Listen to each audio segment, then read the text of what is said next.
ஒரு ஹாஸ்பிட்டலங்க சரியா டெய்லியும் 11 மணிக்கு ஒவ்வொருத்தர் செத்துக்கிட்டு இருந்தாங்க சார்.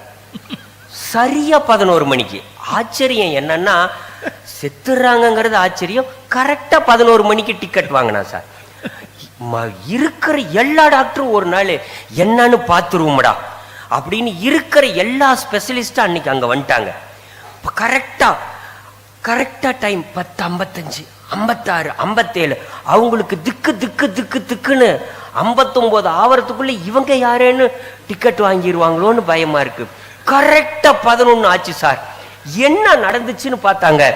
எல்லா டாக்டர்ஸும் ஸ்டெத்தாஸ்கோப் எல்லாம் இருக்கிற இன்ஸ்ட்ருமெண்ட் எல்லாம் வந்துட்டாங்க. அந்த ஒரு இன்ஸ்ட்ருமெண்ட்டுக்கு அங்க வேலையே இல்லை. 11 மணிக்கு என்ன நடந்துச்சுன்னா, அந்த அறைய கூட்டுற அம்மா வந்துச்சுங்க சார். அந்த ரூம்ல இருக்கிற ஆக்சிஜன் வென்டிலேட்டர் இருக்குல்ல, அந்த பிளக்க புடுங்கிட்டு அந்த அம்மா செல்போன் சார்ஜரை சொருவிட்டு அது கடமையே கண்ணாக கூட்டி பெருக்கிட்டு போயிடுச்சு. இதுதான் சார் இத்தனை வருஷமா 11 மணிக்கு அங்க நடந்திருக்கு. நான் சொல்றேன், எப்ப பிரபஞ்சத்தோடு நமக்கு இருக்கிற கனெக்டிவிட்டியை புடுங்குறோமோ அப்ப டிக்கெட் வாங்கிடுவோம்.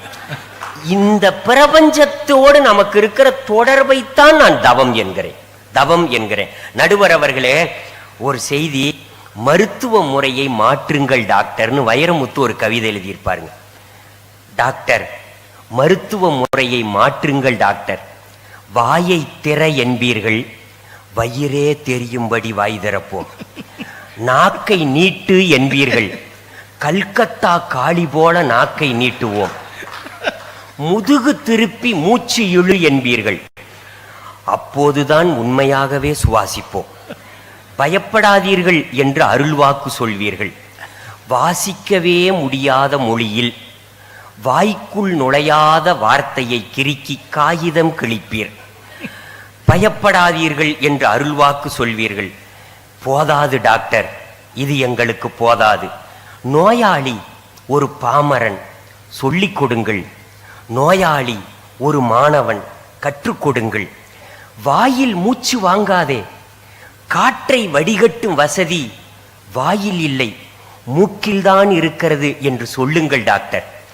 மூச்சு வாங்குவதில் கூட ஒரு சூத்திரம் உண்டு. சுவாசிக்கும் சுத்தக்காற்று நுரையீரலின் தரை தொட வேண்டும்.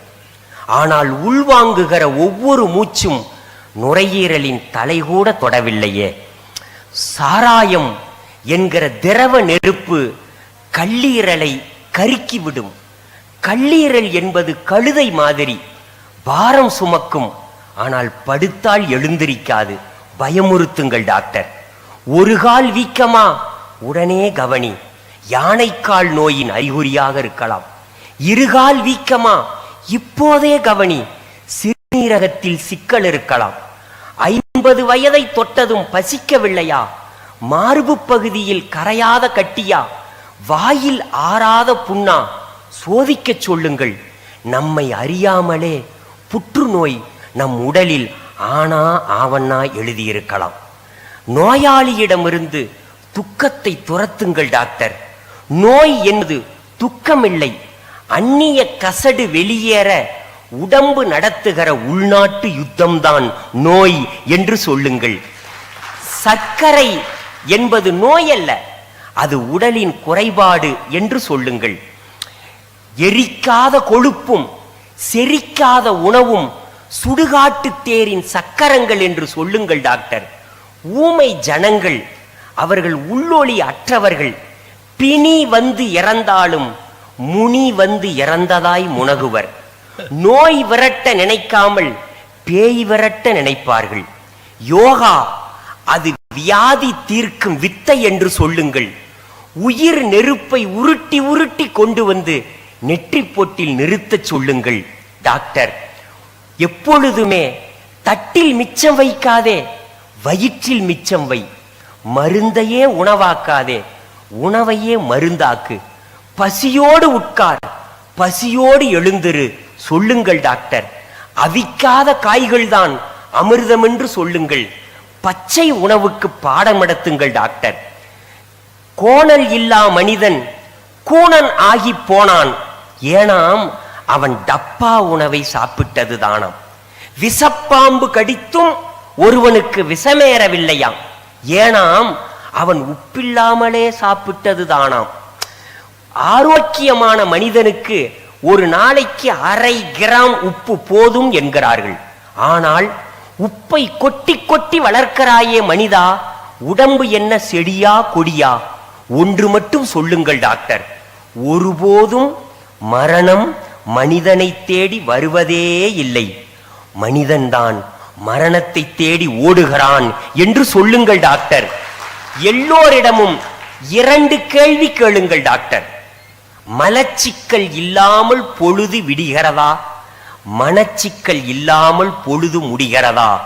இதுதான் சொர்க்க வாழ்வின் சூத்திரம் என்று சொல்லுங்கள் டாக்டர், சொல்லுங்கள் டாக்டர் என்று சொன்னார்.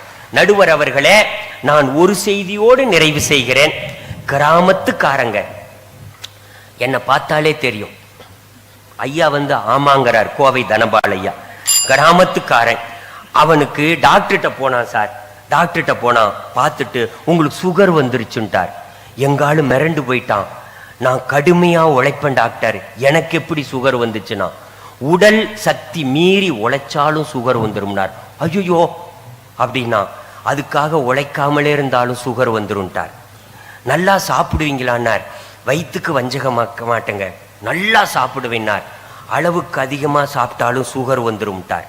டாக்டர் அப்படின்னா, அதுக்காக பட்டினி கிடந்தாலும் சுகர் வந்துரும்ட்டார். டாக்டர்னா தூங்குவீங்களான்னார். மல்லாந்தடிச்சு தூங்குவோம் டாக்டர், என் குரட்ட சத்தத்துல எங்க தெருவுலயே ஒருத்தரும் தூங்க முடியாதுன்னா.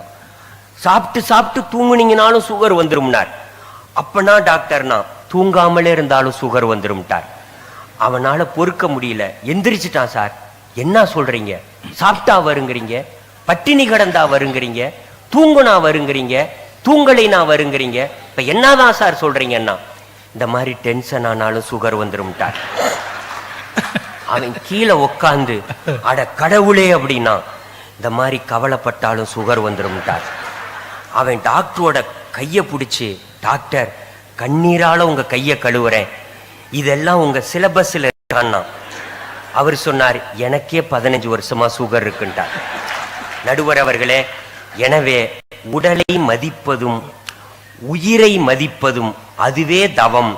நீங்கள் உடலை தானம் கொடுக்க நினைத்தாலும் அந்த உடல் நலமாக இருந்தால்தான் தானம் கொடுக்கிற தகுதியை கூட பெறும் என்பதனால் உடலை தவமாக நினையுங்கள்.